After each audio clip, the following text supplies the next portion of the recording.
You guys. Prediction? Yes, prediction. Pain.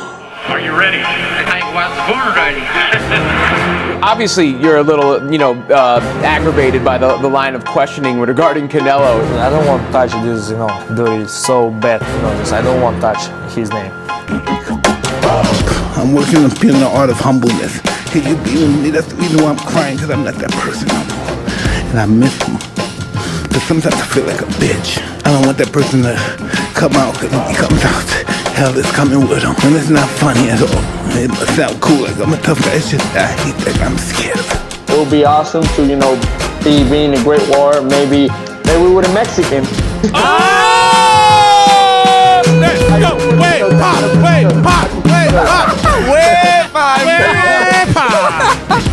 I have to put the joke. No, hey. Thank you for playing, man. I appreciate it. Good timing, man. Can't put predictions, man, but I definitely don't want to leave it to the judges. And EnVivo, ladies and gentlemen, we are Lonely Boxing EnVivo podcast. Finally here at the studio with Manny Marrero. Sean El Gringo Hicksa. Hopper. Breaking it down like it is, like it should be, talking boxing. Appreciate all support.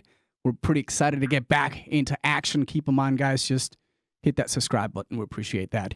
Also, we'll be uploading this podcast everywhere you can upload your podcast. Will be available to you, as well as all social medias. Right. The podcast will be available tonight on all podcast platforms, iHeartRadio, Spotify. You got it. We got it. So get ready. Speaking of get ready, who we got in the house, Manny? Special guest. Man, we're pretty excited. Got a great, I don't want to call him prospect. That's why I didn't have it on my list. That's why I didn't have it in my list. He's a contender. He is a contender. Ready to go. So, damas y caballeros, de Arecibo, Puerto Rico, peleando. Huepa. Desde Carolina, Puerto Rico, Nestor, el Bravo. Hey, baby. In the house. ¡Woo! Papi, con pleneras y todo, como te merece, EnVivo. orgullo boricua, con nuestra bandera representando siempre. Es un placer tenerte con nosotros. It is a pleasure to having you with us. Nestor, how are you feeling, my friend? First of all, I want to thank God. I want to thank you guys for taking out the time to do the interview and, putting our names out there.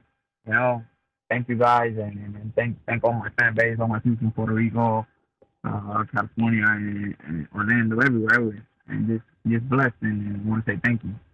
And we appreciate that. We appreciate taking your time to come in with us. We want to get to meet you. A lot of people don't know, Nestor Bravo. And that's a shame. It really is, and I got to kick myself in the head.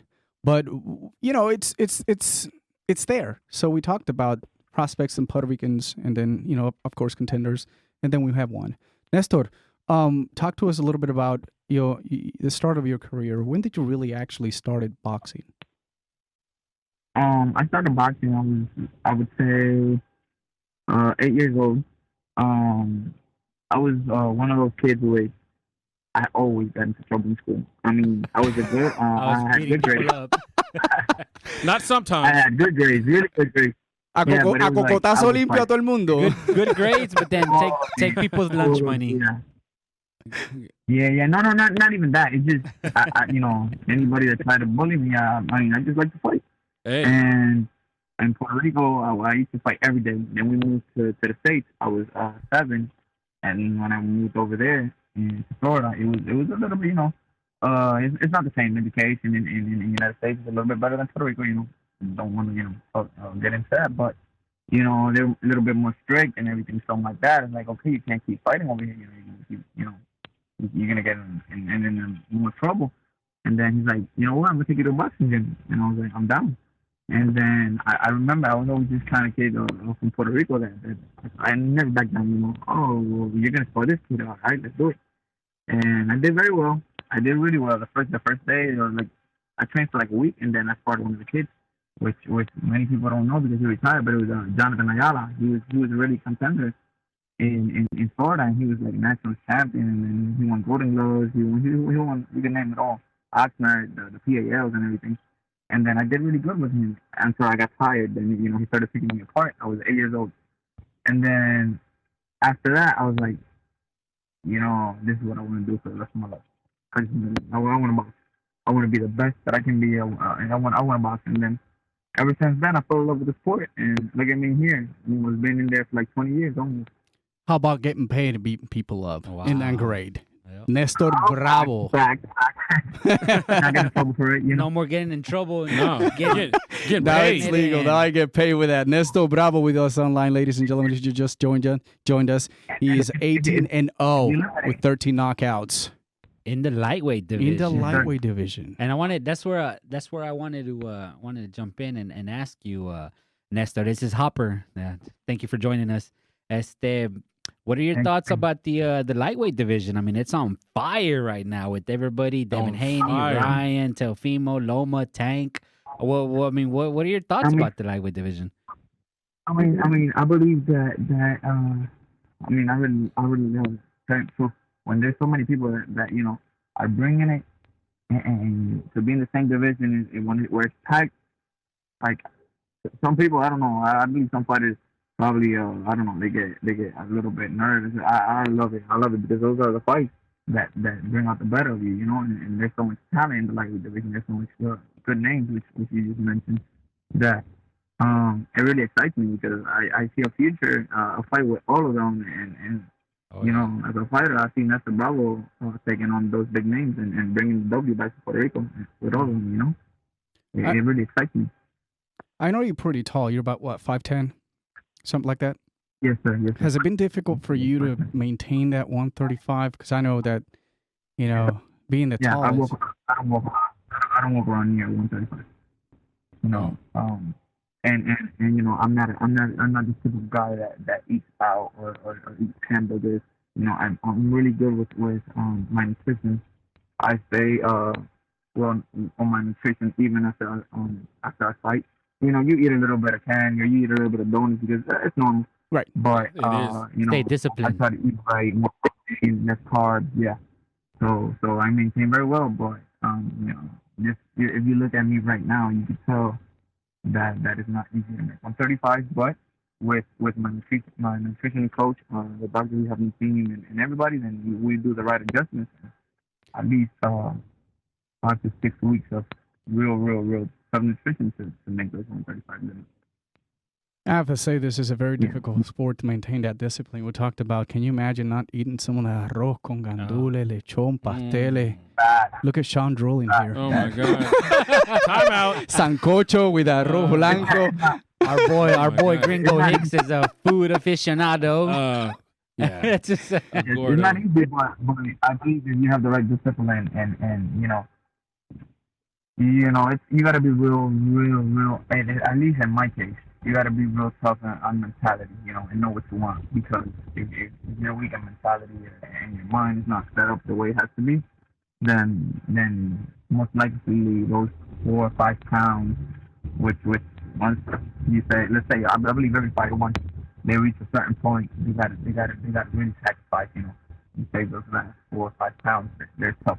So I believe if you're not strong in your head, then you can't take a lot of that out of you, I mean, everybody's different, but like you say, I'm 5'10", and you see me walking around, let's say 55, and you see me ripped, you see me looking good, looking strong. It's not like I look tough or anything, but walking around 150 or something like that. So I believe you got to be real strong in your head, and then you say, okay, this is what I want to do because it is what I have to do. I see everything as, okay, it's a must. You cannot miss weight. You can't. You just, you got to sacrifice this 5-6 weeks, and then after you weigh in, I don't even think about the fight. I just think about the weigh-in. After I weigh in, all right, let me eat, let me shoot off, and let me shoot strong, and then now let's think about the fight. Now you're talking. Yeah. I can relate to that. Yeah. Sean just doesn't make the weight. His eyes lit up. He hit the magic I am word. the tiger, right? So, one thing I remember when my yes, you go ahead. No. I have nothing important to say. Sean, quit interrupting him. Yeah, please. Well, no, because I don't know if you guys know, I came with Jose Bonilla, and I don't want to talk about no fighters, but I remember when Carlos Quintana was gonna fight Miguel Cotto. Miguel Cotto's rumor, he struggled to make 147 because Cotto is not a tall fighter, but wasn't really 140, 147. He was big, you know. You could tell the next day after he weighed in, because when he weighed in, he looked real skinny, and then the next day you could tell he stood up and he looked good. And then after he ate, his comments were okay. Now we could handle business with Introduccin, you know. now I'm ready. Now I feel good. Now let's get talking about fighting, you know. Man, Right. absolutely. That's a great story right there. Yeah. No. One thing that I wanted to, commend you on is like your story is phenomenal from the standpoint of just the shifts and the tide changes in regards of mentally where you were, because we know that boxing is also a mental game as well. You also are very academic as well, right? One thing that stood out. Scholar. You know, you're on track to be a lawyer, so you went from the bad boy beating people up for milk money To defend those guys. to defending them in court. Yeah, I mean, like I said, in outdoor boxing, I was real good in school. I got varsity with just scholarship, and I actually got out a year early from school. I skipped from 9th to 11th grade, so I never went to 10th grade. Wow. And then, so I did really good in school, and I kept going, and I did college, and I finished a master's in criminal justice. After that, it was 2014. After that, I enrolled and I passed the LSAT, which is the Law School Administration Test. I passed it. The limit over here in Puerto Rico is like 130. I got a 138. So I did really good on it, and I enrolled in school. And I started for the first semester, but then, pro boxing is a little bit different, Definitely. And sometimes you gotta go to camp, and it was kind of tough, so I had to stop. But I was gonna enroll again. I'm thinking about doing it again right now in August, because with all this COVID-19, we could do it all online. So Yeah. kind of, it would benefit me. I could still train, and I could finish my degree online. So, or at least until this COVID-19 passes.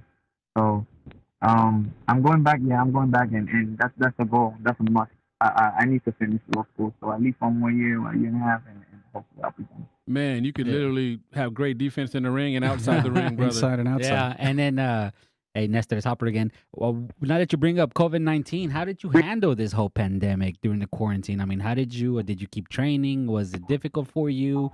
How was the mental approach? I mean, no, like, I was supposed to fight. I had a fight scheduled.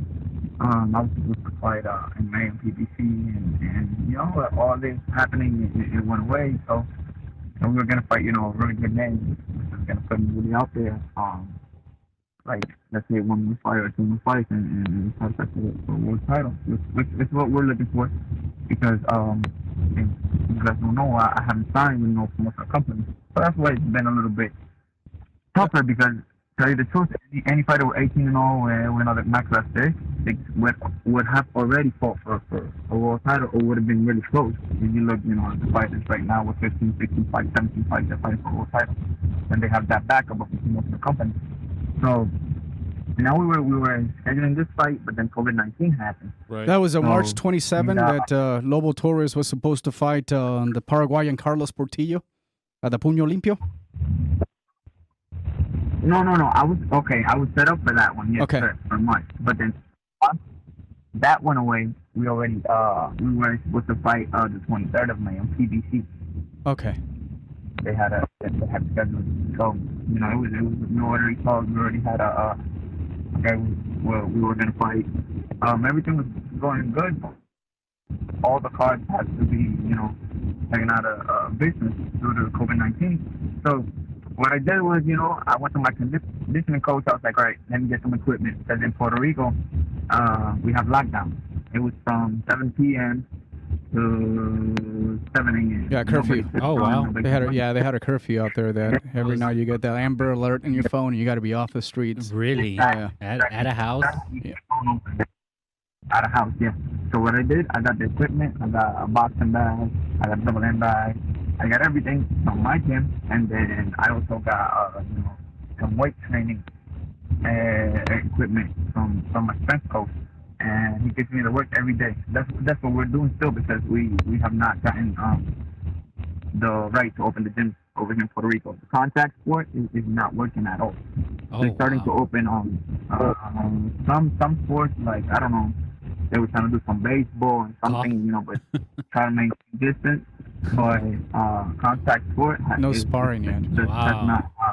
And no sparring, and no, the gyms cannot be open. No pickup basketball, nada. So now the gyms are open still? Nothing, nothing. Ni Oh my football, goodness. ni No. nada. Wow. Yeah, there were.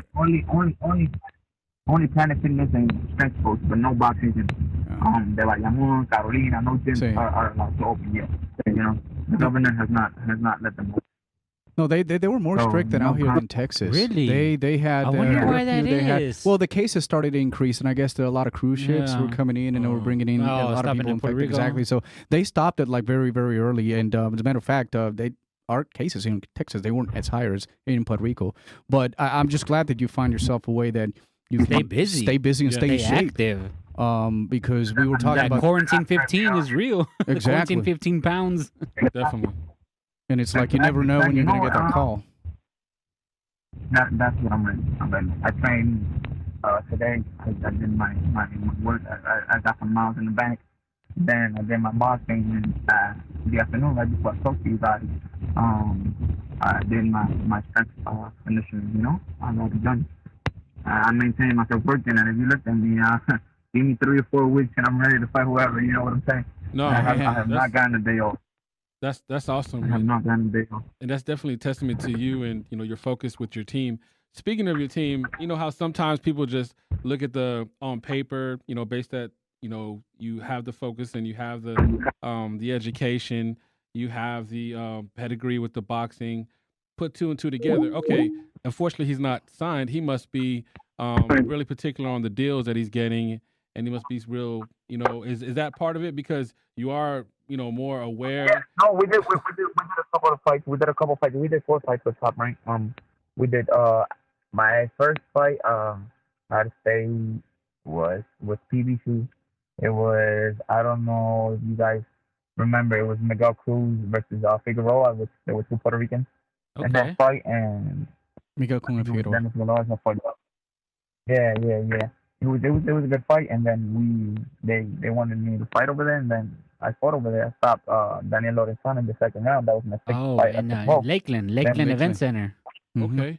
Yes, sir. Lakeland. It was Mother's Day. Yeah. It was on a Sunday, and we sat down and whatever, and okay.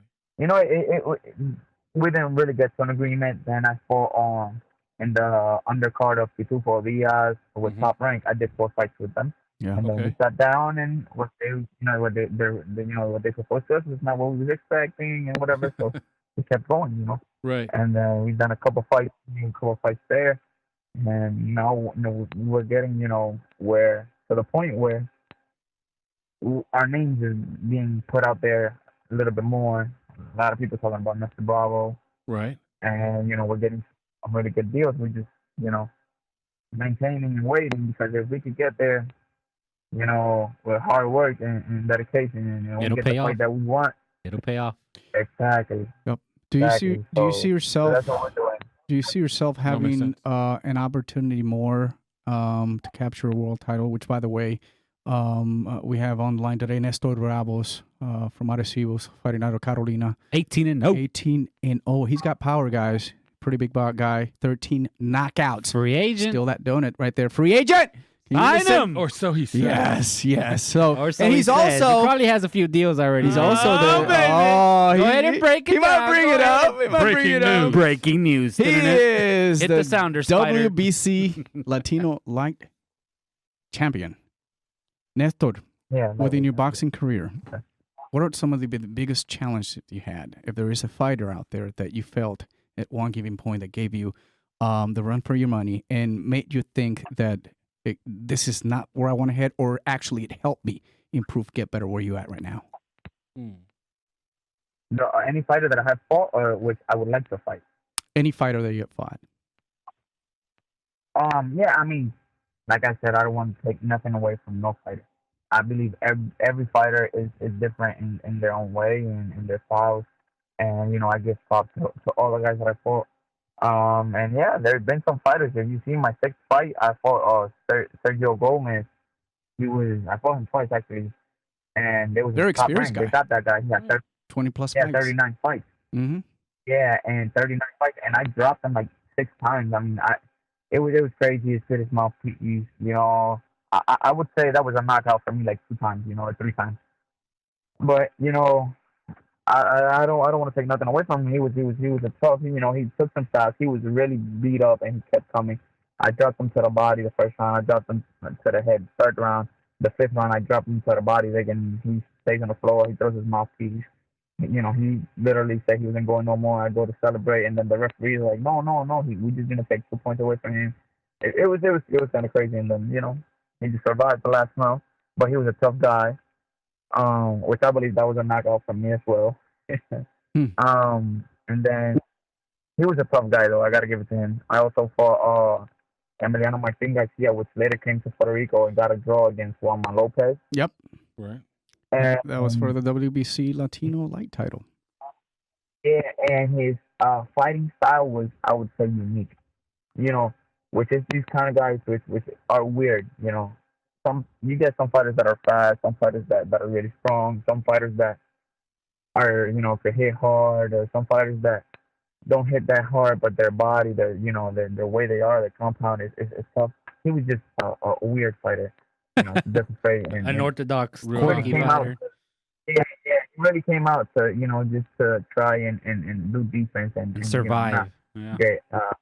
Survive. Which I gotta give him props. He lasted the rounds and I don't know. I believe I should have taken I could have taken him out of there, but hey, he did what he had to do, and I give him props. And the most recent guy I fought was Rodolfo Puente. He was a really, really, really heavy-handed guy from Colombia. I believe those Colombian guys are heavy-handed, most of them. And he has some pop, but every time I hit him, I dropped him like 3 times too. So, but I give it to every fighter I fought. I say that they're good in their own unique way, and I just and Rodolfo. Nothing but Rodolfo was 18-3 when he was going into your fight, so that's a good test for you. The other guy I fought was Cristian Muñoz from Argentina, which I fought Juan Lopez as well. Mm-hmm. And he was 19-3 going into your fight. Yeah. So it's not like you're fighting pushovers. You're fighting guys that have actually. Yeah, he was a good fighter as well. Thing is that I knew I was, knocked him out. He talked so much. Yeah, he talked so much, and saying I didn't want to fight him and all this and all that. And I'm not the type of fighter. I'm not a fighter with talks. Like I said, once I saw it, I called my manager and I was like, please make that fight happen.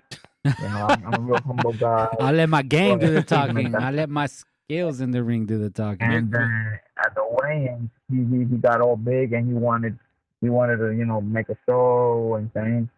And I only said, like I say, I'm humble, but if the tiger is quiet, you're a competitor, brother. You're a fighter. I told him, you sure you're gonna win? And, aquí en Puerto Rico la gente le gusta jugar. Yo le dije, ¿cuánto hay? ¿Cuánto? Vamos a jugar, ¿cuánto hay? Oye, yo apuesto el cheque a ver si eres bravo. Que no te supone, tú sabes, pero. And what? He didn't last 2 rounds with you. Yeah. Wow. Oye, hablando de la fanaticada puertorriqueña, veo que 12 de tus peleas que has tenido a las 18 han sido Puerto Rico. Obviamente, para nosotros acá en Estados Unidos, es bien difícil, very difficult to see some of the Puerto Rican boxings, and especially at the Puño Limpio, kind of stuff, and all the other Miguel Cotto promotions. It's just a little bit difficult to kind of get in hold of those fights out here. So not a lot of people kind of know you, but you have made a brand. You made yourself in Puerto Rico. Do you feel that you're getting the right recognition as a contender from the Puerto Rican people? Because we all know that we're very attached to our, I mean, and when you see the video, man, look what's behind me, man. Y al frente mío tengo la perena, el guiro, maraca, la tengo todo. O sea, we represent. Don't look what's behind me. You might not like what's behind me. Ahí estamos los mexicanos. Yo soy mexicano. O sea, aquí tengo la bandera de México aquí atrás de mí. Hopper. Nos odiamos, pero con respeto en el deporte. Mi hermano. No, yo le he peleado. he peleado con 4 o 5 mexicanos. So, Sí. like I say, every Mexican guy, you know, you got to fight. Yeah. You know, there's tough competitors, and they, I just, nothing Yeah. but respect Oh, to my nice. Mexican See, brothers. what and all support. class. Yeah. That's all class right there. Exactly. Thank That's you. all Until he class. says, "Until I beat a Mexican." No, I mean, like I say, when we get in there, I gotta take Exactly. care of business. But Yeah. after the ring and after that, hey, all love and support, and God bless everybody in their career. Yeah. So do you feel you get that recognition from the fans in compared to other boxers that have started around the same of your time? You got a lot of boxers out there. I think Verdejo kind of started with you, and you kind of guys fought in the amateurs as well. Do you feel like you getting the recognition that you deserve, or that you have worked hard in your life in compared to other boxers? And I know you don't like to compare, that's great, for us. But I just want to hear your perspective on that. To tell you the truth, from the fan base, I mean, I'm a real, I'm fan friendly. A lot of people, watch me fight. I get tickets. I get 3 over here in Puerto Rico, 400 tickets, and I just keep them because I go to Arecibo, and there's I give them to my brother, and let's say in a day or two, already 200 tickets I've gone by, and then go to Carolina, and then the other 200. I get the recognition, but tell you the truth, from Puerto Rico, no. Let's say from news channels, from publicity. I don't believe so. I don't believe they give me. We're gonna share. We're gonna share the heck interview, out of this. The heck out of this interview. Right. We're gonna make sure. Yeah. Nestor Bravo. People either going to fight against you, or they're going to hire you as their lawyer. Yeah. And that's no questions It's asked. a win-lose proposition. Let's say this in Puerto Rico, only certain fighters get that type of exposure, And I feel I have not done so it. People you're that saying don't know boxing, politics. that don't know boxing, probably politics, a lot of politics. People So that is don't know boxing probably don't know. That's the Bravo. key word that associated with boxing. You play word association. You bring up boxing, politics. Yeah. It's like it's they're hand in hand. Well, the thing about Puerto Rico, too, is everything, even the system in the government, everything in Puerto Rico works about who do you know. I know someone that knows someone that knows someone, and I'm there. That's When you're trying to build yourself, your own brand, as you don't have a It's lot of back difficult. history with Yeah. boxing or anything like that, and you're just kind of starting, things are a little bit more difficult until you prove yourself. Let me ask you something, Nestor. ¿Crees tú que tienes que ganar un título mundial para que entonces la gente pueda de verdad conocer y decir, I am Nestor Bravo? I'm here. I've been here no, pues sí, claro. for quite some time. I believe so, but let's say I believe it could be done much before. If most of my fights with televised, if they would put my name out there more. You know what I'm saying? Obviously, I no, I don't want to hurt nobody or anything, but I'm going to be a world champion. Sooner or later. I worked my butt off, and I'm whoever they put in front of me, I'm going to take them out. That's just me. But I'm just confident. I don't want to sound cocky or anything. Because Well, as you said it, it's No, confidence. Hey, you're a confident man. you You're sound like a you're in the champion fight to me, game. buddy. You're in Yeah. the fight game. Don't apologize for if you being don't have great. confidence, something's wrong. Exactly. You got the talent. You put the work, and we all know how dedicated the sport needs to Yeah, be. and How many sacrifices you have to. I mean, even in this pandemic, all we did was just eat and eat and eat and keep Don't eating. look at Gringo over there. Don't look at me. And eat some more. Yeah. Y par de chelas. I've been sacrificing since I used to live in Florida. I moved out here at 17 years old because I made the Olympic team in Puerto Rico. I moved out by myself, to be in Comité Olímpico de Puerto Rico. Mhm. So, and then the first tournament I went to, I became a national champion. After that, I went to the first international, and I beat 2016 gold medalist Robson Concenciao. That's when I stayed in the team. He had already gone to the 08 Olympics. Then he went to 2012, and he lost to Jack Taylor. After I beat Robson Concenciao, if you go to YouTube, he beat Vasily Lomachenko. Yeah. But then, since they took a point away from Lomachenko, they reversed the decision the day after. So, but if you see the fight, the winner, who comes down from the ring, whatever, it was in the world in if I'm not mistaken, it was in Baku in Russia, and he beat Lomachenko, but then they overturned the decision the next day, and he loses by 1 point, 19-20. So because they had taken a point away from Lomachenko, so you remember how the game used to be in amateurs back then, which if they take a point away from you, then it's 2 points actually. So it gave Rafa Concepcion the decision by 1 point. Then they thought they didn't have to take the point. So, you know, like you said, Lomachenko was Lomachenko, and you know he was there, and he's a great champion. But you know, if the case would have been me, they would have never overturned the decision. You know what I'm saying? Yeah, no, Oh, that's wow. the politics part of boxing, man. And then, yeah. So they overturned the decision, and then after that, I beat him, and I stayed in the team in Puerto Rico. What happened? I win the nationals to go to the 2012 Olympics, and they sent me to Trinidad and Tobago because that's one good thing about Puerto Rico. They try to keep you up to date. If you're gonna fight, they send you out to camp. So they sent me to Trinidad and Tobago, and I was fighting Michael Alexander. I won those fights twice, but in the last fight, I twisted my right ankle, and I finished the fight with a hairline fracture in my ankle. Oh, wow. I couldn't barely, That's painful. So after that, they sent Felix Verdejo to the qualifiers over in Brazil, and he wins the qualifiers, beating Wellington Arias, if I'm not mistaken, in the finals. So he automatically got the spot to go to the Olympics. So and after that, you already know. And he did really good. He represented Puerto Rico really good, and he did really good against Lomachenko as well. So that's where he got a really good contract after that. Yeah. So, yeah. But I've been sacrificing my whole life, and I don't have nothing wrong with that. No, and I wanted to ask you, Nestor, how difficult has it been to secure opponents for you? I mean, I know you want the high-profile bouts. Do any of the guys respond, or would you be opposed to fighting any of the top guys? I'm the truth. It's really tough because I was gonna fight. I don't know. Well, over here in this March 27th bout, we were trying to get 2 guys. One of the guys was Jonathan Victor Barros. I don't know if you know, he was the world champion from Argentina. Okay. I think he was Jonathan Barros. He in the lightweight division. He's boxer. He's like 38 or something like that. So he's out there. He was already world champion in 26, right, and he only got stopped by Berchel, Miguel Berchel. Only stopped in 3 rounds, and Mikey Garcia. He went with Mikey Garcia 130 or 8 rounds or 9 rounds. So he's a good opponent. He's only been stopped by those 2 guys. He was asking for 25 grand.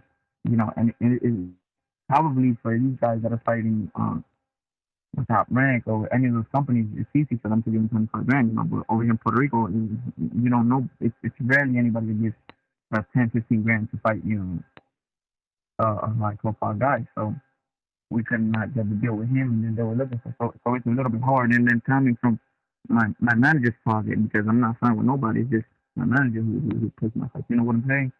So sometimes it's hard to get all these high names. Let's say I want to fight one of those ranked guys in 135, but how much are they getting paid? How much are they expecting to get paid if they're going to fight Nestor Bravo? Right.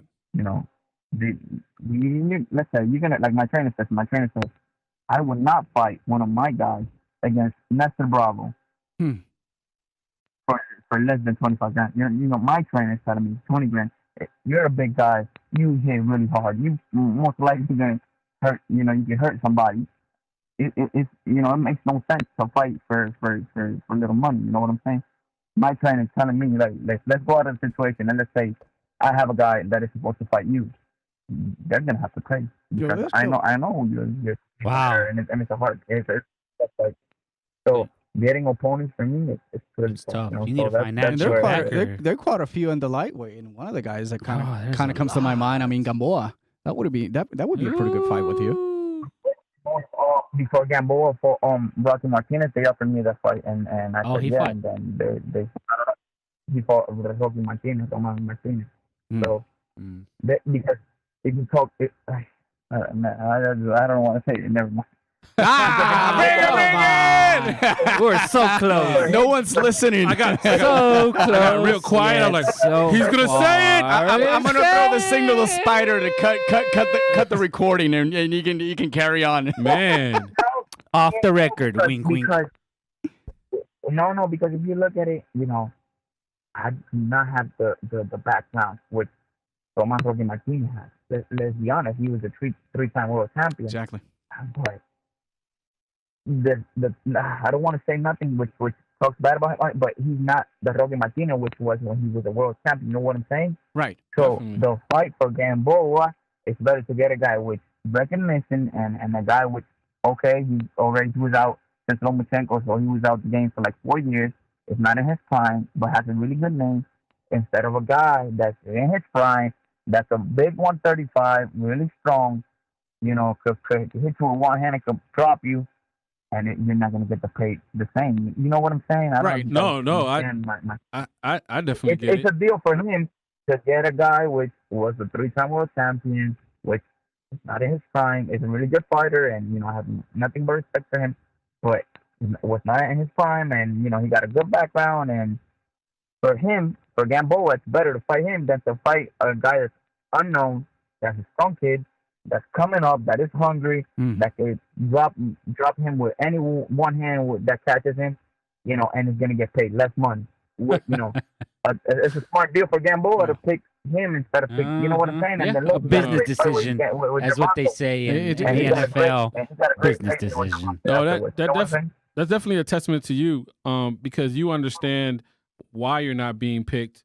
You're frustrated, obviously, but you get it. As you're explaining, because of the logic from the fighter.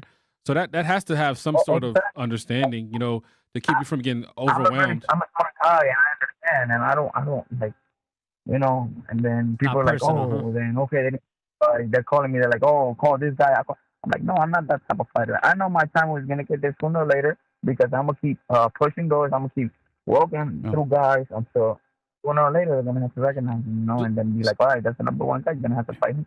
So you Sooner or don't later. you don't have a promotion company, of course, but you have some people that advise you and help you around the way. What are some of the advices they give you in terms? I know that patient will probably be number one, but what is a game plan to finally get you exposed and get you some exposure and having to get a pretty good decent fight?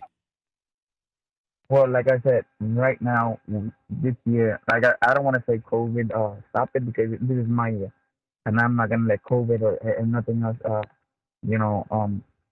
keep pushing me back. I'm gonna walk right through it. So we have really good fans. We were supposed to be fighting for one of those spots. Like I said, on Maine, we were fighting. We were real close. We had a title war, which was gonna be, they were gonna put me in the first 10, which I would afterwards be fighting with another fighter that I'm not gonna name because you never know. If I say it right now, then they in the future they're not gonna want to fight or whatever. That's true. Yeah. But what if Are you they're- sure? You are so that sucks. It'd be good man. to have it on record, That though, sucks. just in case. You're so limited that you All can't even right. start. You can't even start a beef with something like that to try to drag attention. that's A true. Twitter I mean, beef. yeah, exactly. And on the other hand, you got some people that want to fight for $200,000. And don't want to That fight. don't want to fight for $200,000 in the lightweight division. in the lightweight division. Shots fired at my boy Ryan. Oh my goodness! Good kid. Anybody I'm Listen, down for 200. anybody. Right? You'll do a Hey. double header, right? Hey, Nestor. Overtime. Can you believe that? I mean, that's entitlement right there. No, what do you think? Oh, I don't want to fight for $200,000. What do you mean? You're disrespecting me. Yeah. I'm saying, like, okay, let's talk about boxing now. Logan Paul versus KSI. You know how much they got paid. Oh yeah. They have never fought in their life. And Yeah. And Jake there's so Paul many and his fights. brother. Yeah. Papa And Eddie there's so Hearn. many fighters. Mm. Yeah, I mean, I'm saying, okay, well, now you could tell that boxing is more business than anything else. As Oh, long as you yeah. got followers That's what on they Instagram, say. Yeah. followers on YouTube, then and to tell you the truth, like smart wise, I can't understand Ryan Garcia. You know what I'm saying? Because like, okay, I'm getting paid so much. I just bought a Ferrari. I just bought a Lambo, the Urus. He's getting so much money, which is like 200,000. I'm not gonna risk losing it all for just 200. Like, I kind of understand him, but I'm like, wow, how many fighters, how many fights? Some fighters have to fight to at least reach 200,000. How many fighters in their whole career have never made 200,000 in their whole payday from 20 fights? You know what I'm saying? Yep. No, absolutely. But hey, And this guy said it was an like I insult. say in Spanish, hay un refrán que dice que Dios le dio barba al que no tiene quija. Y al que Dios se lo dio que San Pedro. Repítelo otra vez para los que están atrás y no escucharon.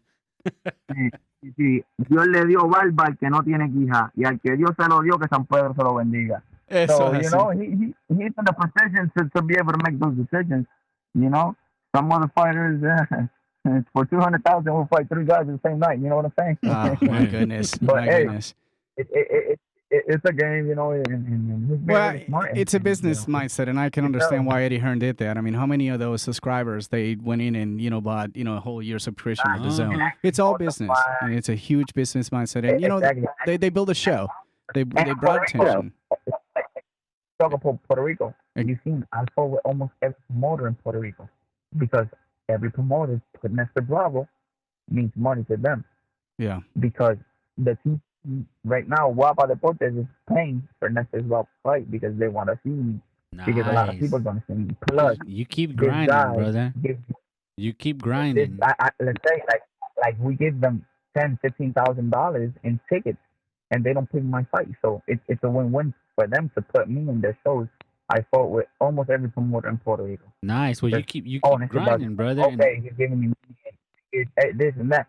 So I understand the business with Ryan Garcia and Eddie Hearn and Oscar De La Hoya and the way they're moving him because the kid it means money to them, you know. Yeah, absolutely. It's a business. He makes money for everybody, you know, because people want to see him. People believe he's a flash or whatever, you know.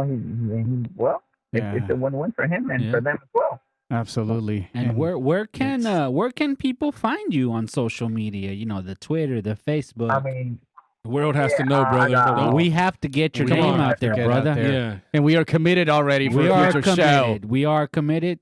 Yeah, this is my new mission in life, appreciate sir. All right? We're gonna Nestor get Bravo Nestor out there. Bravo. Right? Every time, like, I'm going to go ahead and you guys put it can on follow me. record. Yep. So every time you do a fight, we're going to talk about you every podcast. Every single time. Every single podcast. It No. doesn't even matter. That's a commitment. That's It a is. commitment, right? And you're a single podcast 40. Doesn't matter, right? So we're going to make sure we mention you. I really Oh, yeah, man. I mean, we wish you the appreciate it, best. And I know that. No, but when I'm down, I'm always down. You know? What was the I'm social always media down for you social guys. media following? You guys can follow me on Instagram, Nestor Bravo PR. And Facebook, I reached my limit, so I got a fan page. It's Oh. Nestor Bravo Velasquez. Woo! Mr. Or Popular. you do at Nestor Bravo PR in Facebook as well, and Instagram, Nestor Bravo PR. You guys go follow me, and you can, see everything from the highlights from my fights, and just everything in my training during quarantine because I did a little bodies on how we're training in quarantine and maintaining. Nice. And you're staying in just to great be ready. shape. I've seen it. Fantastic. Seen a few shape. videos We've of seen that, the but- videos.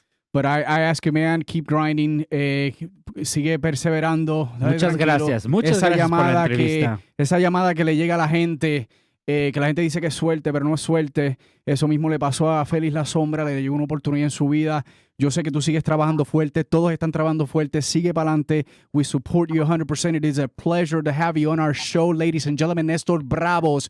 Follow him. This kid's going to be amazing. We're going to put the information down here. Remember, We're gonna you can upload share us it. anywhere. I'm not going to mention there's so many podcast iHeartRadio, platforms, Spotify. everything you think Que about. And la also, todo. please, you're going to get a lot of contact from us. A lot of different, this guy is amazing writing stories. This guy's also good. Boxing is back. We're going to be hitting on those gyms and hitting on those big cards. But subscribe. You're getting a lot of content. We appreciate your support. And remember, long leg boxing. EnVivo. We are. Muchas gracias, Nestor. Adios. Adiós. Gracias, muchas bendiciones. Agradecido con Órale. ustedes.